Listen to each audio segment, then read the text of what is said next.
पहा नवीन एपिसोड्स एकदम add free.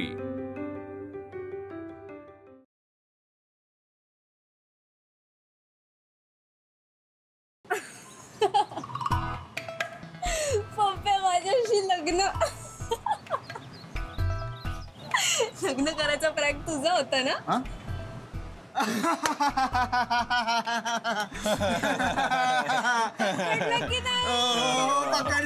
पकडलं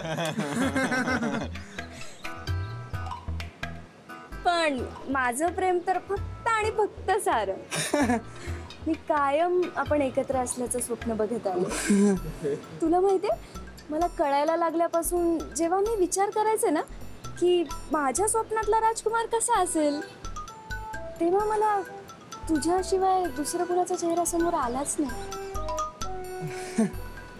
ए सारंग, तुझ्या स्वप्नातल्या राजकुमारीचा विचार आल्यावर तुझ्यासमोर कुणाचा चेहरा यायचा?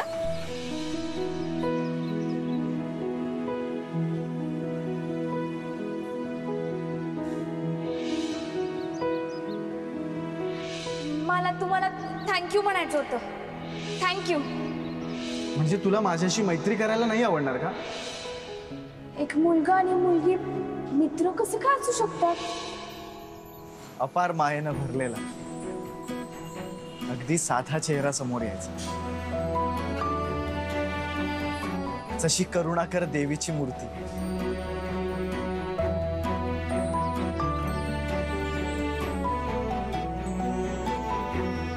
अशी जिला पाहिल्यावर पहिल्याच नजरेत मन तिच्याशी जुळेल आणि शब्दाविना खूप काही करेल।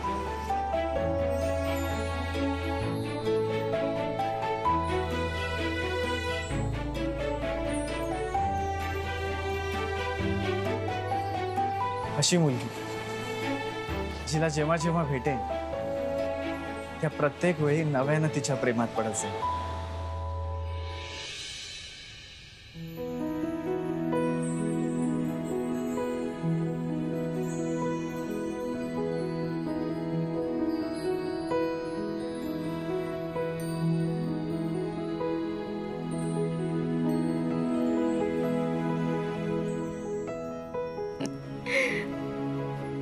झक्कास।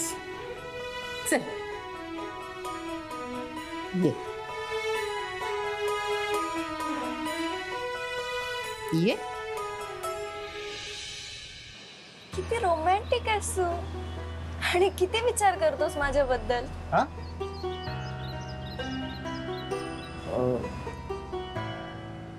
अरे मला एक काम आठवलं माझं, मी आलोच।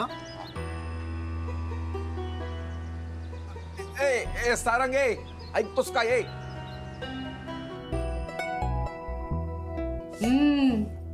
बघ एकदा आरशात। अहो, मला लई लाज वाटते। अगं किती लाजतीयस, बघ तरी। लाज हा दागिना असतो बाईचा, आणि तो बी तू घातलायस। अगं बघ एकदा। हे बघ,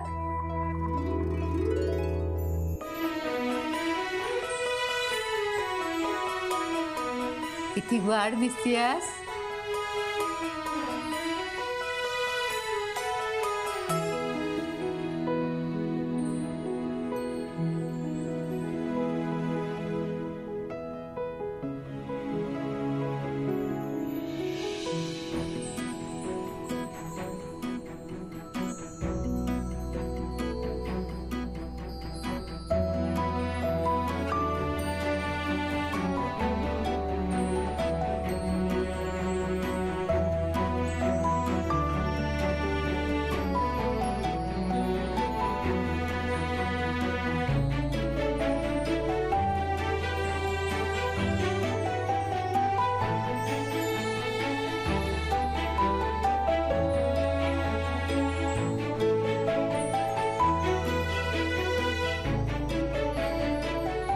Unbelievable.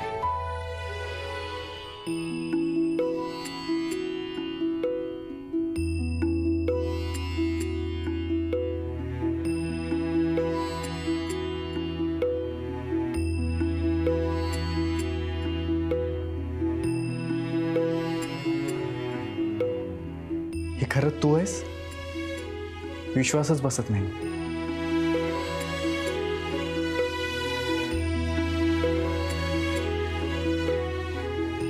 खूप सुंदर दिसतेस.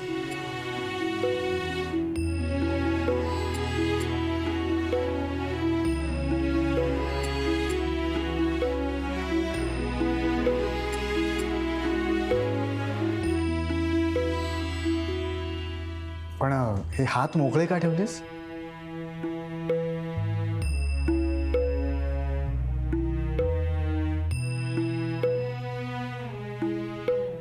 एक मिनिट.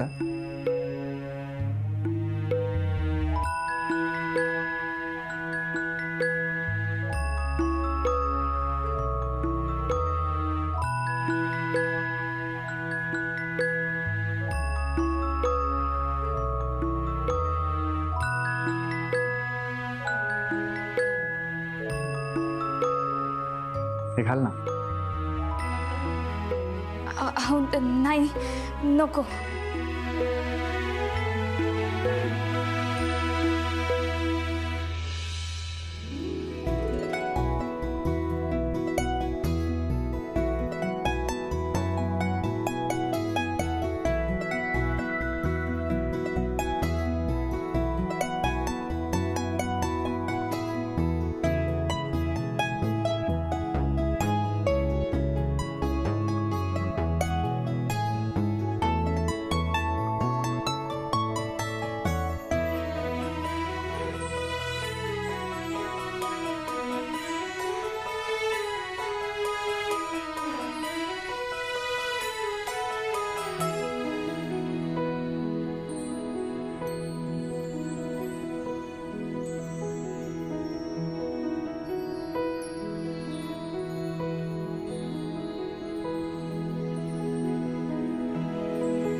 मुक्ता, अगं ए मुक्ता,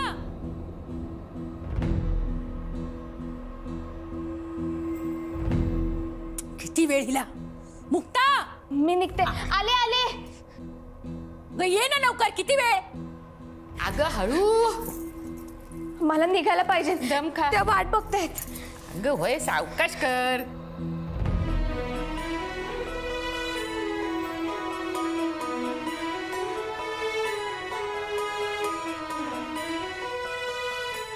अगं सावकाश कर ग.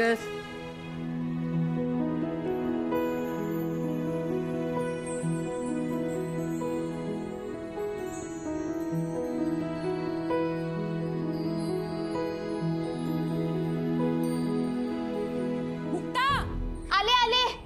अगं ये ना लवकर, किती वेळ. मी निघते. बर बर बर जा.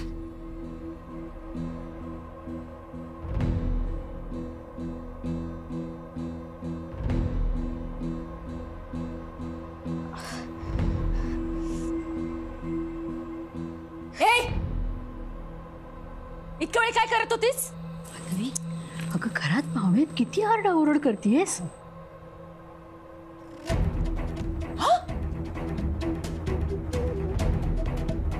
खानदानाच्या सुनेला द्यायचा तोडा तुझ्या हातात कसा?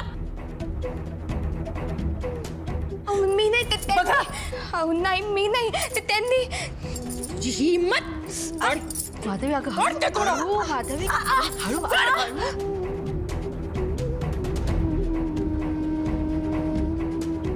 या.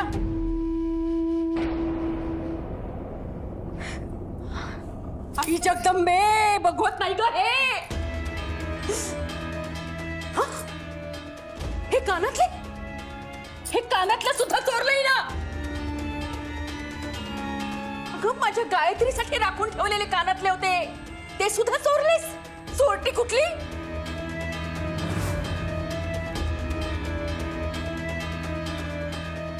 खरंच हिचा ना आपल्या घरातल्या दागिन्यांवर डोळा आहे.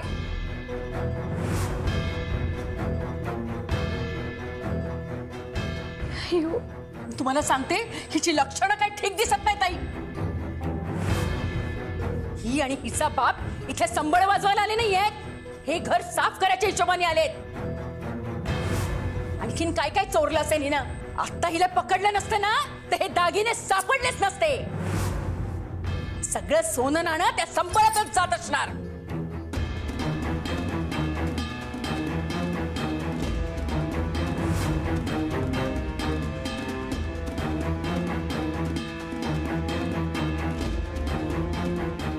तुम्ही काय पण काय बोलताय? पैसे कमवण्यासाठी आम्ही कधीही चुकीच्या मार्गाला गेलो नाही. मला दागदागिन्यांची भूक नाही हो, आम्हाला पोटाची भूक आहे. आणि तेही नाही भेटलं तरी आजपर्यंत कधीही तक्रार नाही केली आम्ही. रोज जेवायला नाही भेटणार याची जाणीव झाल्यावर उपाशी राहून दिवस काढायला शिकलो. शिक्षणासाठी पैसे नव्हते म्हणून शाळा सोडली. पैसे नव्हते म्हणून बापाचा आजार वाढला. पैसे नव्हते म्हणून पावसाचं पाणी घरात आलं. पैसे नव्हते म्हणून बहिणीवर वाईट वेळ आली. पण तरी सुद्धा पैसे कमवण्यासाठी चुकीचा मार्ग कधीही नाही निवडला. कारण आमचा पाठीचा कणा आणि स्वतःचा विश्वास अजूनही साबूत आहे. आणि ताई, तो जो संबळ आहे तो आमच्यासाठी दागिना आहे. त्यात अजून कोणते दागिने लपवणार आहे आम्ही? आमचे संस्कार, संस्कृती, आमचा स्वाभिमान आहे तो संबळ. तरी पण तुमच्या खात्रीसाठी मी तुम्हाला दाखवते.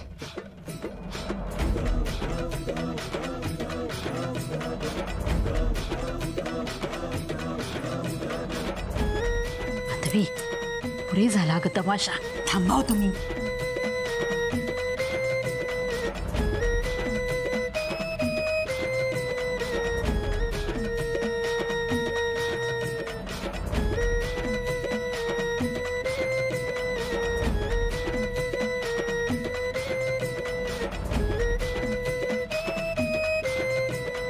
हे पहा, इथे कुठे सोन्याला दिसते तुम्हीच पहा. माधवी, पुरे झालंय सगळं. मुक्ता, तू तरी शांत हो ग.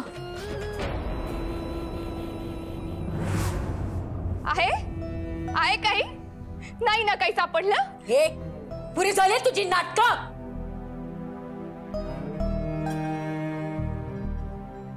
आम्ही चोर नाही होत. हे कानातले बांगड्या मी स्वतः नव्हत्या घातल्या. स्वतःच्या अंगावर पाहिलं तेव्हा थोडा मोह झाला होता, पण तेवढाच पुरतं. आई जगदंबे, माफ कर. हे घ्या, हे घ्या. नको ते कानातले. तुझ्या कानाला स्पर्श केलेले कानातले मला पण नकोयत आणि माझ्या मुलीलाही नकोयत.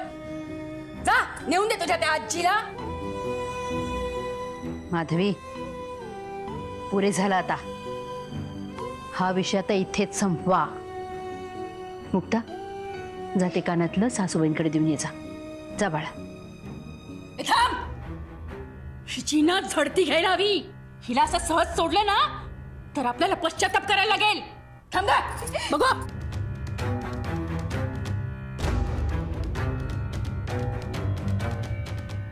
माधवी, बास बास. माधवी,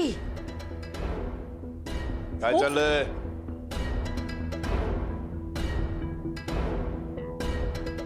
अहो नाही काही नाही.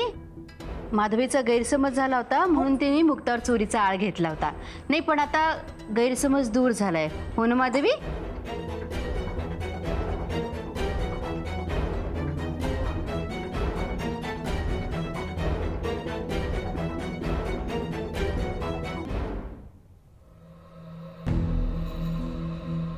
मुक्ता, रेणुकाच्या बेडरूम मध्ये जे कपडे आहेत ना ते धुवायला टाक. जा जा बाळा.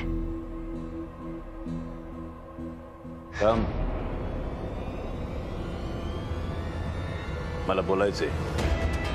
अहो जा, माधवीला आणि तिच्या नवऱ्याला घेऊन ये. मला त्यांच्याशी सुद्धा बोलायचंय. निघा.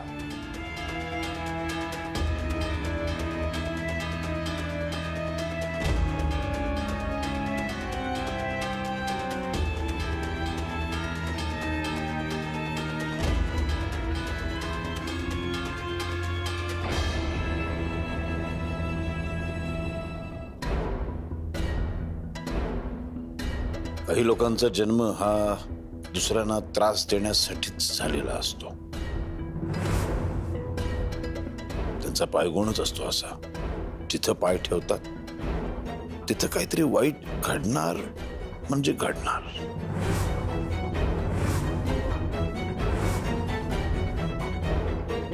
आता तुझंच उदाहरण घे ना. कालचं प्रकरण निस्तरतंय तोपर्यंत आज हे चोरीचं प्रकरण.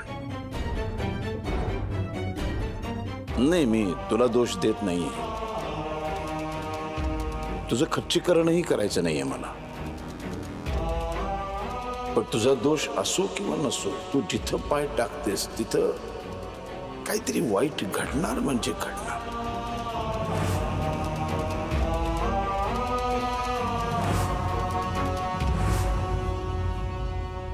आता माझी मुलगी रेणुका, तिचा जन्म झाला आणि माझ्या घराची भरभराट झाली.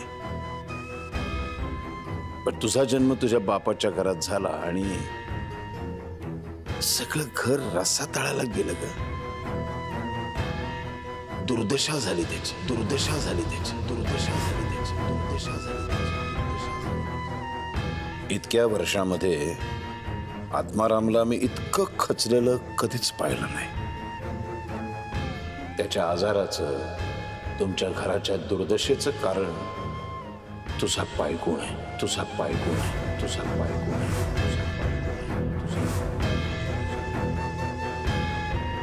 त्यामुळे तुमच्या घराचं भलं व्हावं असं जर वाटत असेल तर त्यांच्यापासून लांब राहा, लांब राहा, लांब राहा.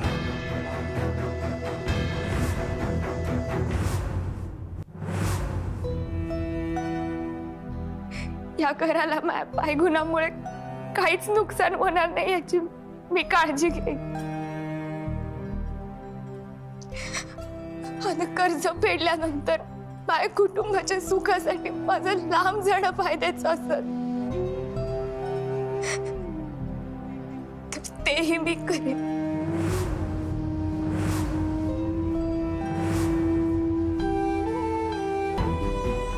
असा समजूतदारपणा असायला हवा.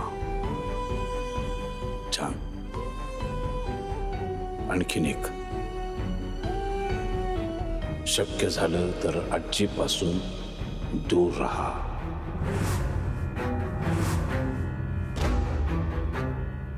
अशा दोन एकसारख्या पायगुणाच्या बायका एकत्र आल्यामुळेच हा घोळ होतोय. आणि मुलगी असूनही हट्टानं संबळ वाजवण्याचा हा परिणाम आहे.